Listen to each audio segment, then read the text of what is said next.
આજે એક એવી કહાની જણાવીશ જે જાણીને આપ ચોંકી જશો। કહેશો કે આ તો વિજ્ઞાનને પડકાર આપવા જેવી વાત છે। વાત મહાભારત કાળ સાથે જોડાયેલી છે, જ્યારે યુવનાશ્વ નામનો રાજા થઈ ગયો। તેને સંતાન ન હતા, પરંતુ તેની એક નાની ભૂલના કારણે તે થઈ ગયો પ્રેગ્નન્ટ। કઈ હતી આ ભૂલ અને પછી શું થયું, ચાલો જણાવું આખી વાર્તા। હાલમાં ઘણા વૈજ્ઞાનિક સંશોધનો ચાલી રહ્યા છે। એગ ફ્રીઝિંગ ટેકનોલોજીની મદદથી સ્ત્રીઓ મોટી ઉંમરે પણ માતા બની શકે છે, પરંતુ આજના સમયમાં પણ આટલી બધી વૈજ્ઞાનિક શોધો વચ્ચે બાળકોને જન્મ આપવાનું કામ હજુ પણ સ્ત્રીઓ જ કરે છે, નહીં કે પુરુષો। જો કે ઘણી અટકળો લગાવવામાં આવી રહી છે કે શું વિજ્ઞાન ક્યારેય એ શક્ય બનાવશે કે પુરુષો પણ ગર્ભ ધારણ કરી શકે। વિજ્ઞાન હજુ ત્યાં સુધી પહોંચ્યું નથી, પરંતુ મહાભારત કાળ દરમિયાન પુરુષ ગર્ભવતી થયાની ઘટનાનો ઉલ્લેખ છે। જી હા, મહાભારતમાં ઇક્ષ્વાકુ વંશના એક રાજાએ માત્ર ગર્ભધારણ જ નહીં, પરંતુ એક પુત્રને જન્મ આપ્યો હતો। મહાભારત કાળ દરમિયાન યુવનાશ્વ નામનો એક રાજા થઈ ગયો। તે એક શક્તિશાળી રાજા હતા। યુવનાશ્વની કથા મહાભારતમાં ઉલ્લેખિત છે અને આ કથાનું વર્ણન નારદ પુરાણમાં પણ જોવા મળે છે। યુવનાશ્વની પત્નીનું નામ ગૌરી હતું અને લગ્નના ઘણા વર્ષો પછી પણ તેમને કોઈ સંતાન ન હતું। આવી સ્થિતિમાં રાજા દશરથની જેમ મહારાજા યુવનાશ્વએ પણ સંતાન પ્રાપ્તિ માટે યજ્ઞ કર્યો હતો। મહર્ષિ ચ્યવનાએ મહારાજા યુવનાશ્વ માટે આ ઇષ્ટિ યજ્ઞનું આયોજન કર્યું હતું। લગભગ 1 વર્ષ સુધી ચાલેલા આ યજ્ઞના અંતે મહર્ષિ ચ્યવને એક વાસણમાં મંત્રમુગ્ધ પાણી મૂક્યું, જે રાણી ગૌરી પી શકે અને ગર્ભ ધારણ કરી શકે।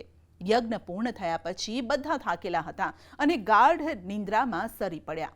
તે રાત્રે મહારાજા યુવનાશ્વને તીવ્ર તરસ લાગી હતી। તેમણે યજ્ઞભૂમિ પાસે રાખેલા ઘડામાંથી પાણી પીધું, જે ચમત્કારિક જળ હતું।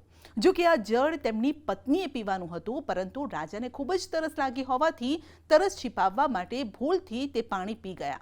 તેને ખબર ન હતી કે તેની પત્ની જે પાણી પીતી હતી તે મોહિત હતું અને આ અજ્ઞાનમાં તેમણે તે મોહિત પાણી પી લીધું। પછી શું થયું?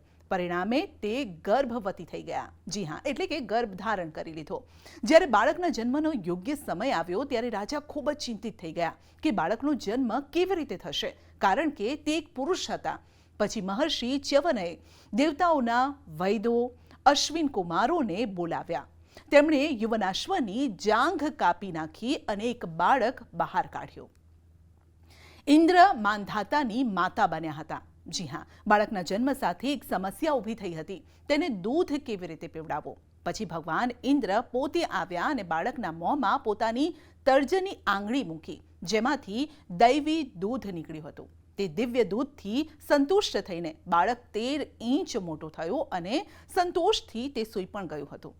પછી ઇન્દ્રએ કહ્યું કે મામ ધાતા, જેનો અર્થ થાય છે હું તેની માતા છું, અને તેથી બાળકનું નામ રાખવામાં આવ્યું માંધાતા। દેવતાઓના રાજા ઇન્દ્રએ તેમને વરદાન આપ્યું કે તેઓ ચક્રવર્તી રાજા બનશે, જેની ખ્યાતિ દૂર દૂર સુધી ફેલાશે। આખરે ઇન્દ્રનું વરદાન સાચું પડ્યું અને માંધાતા વિશ્વના મહાન સમ્રાટોમાંના એક બન્યા। એવું કહેવાય છે કે તેમણે તેમના જીવનના દરેક દિવસ સૂર્યોદયથી સૂર્યાસ્ત સુધી શાસન કર્યું હતું।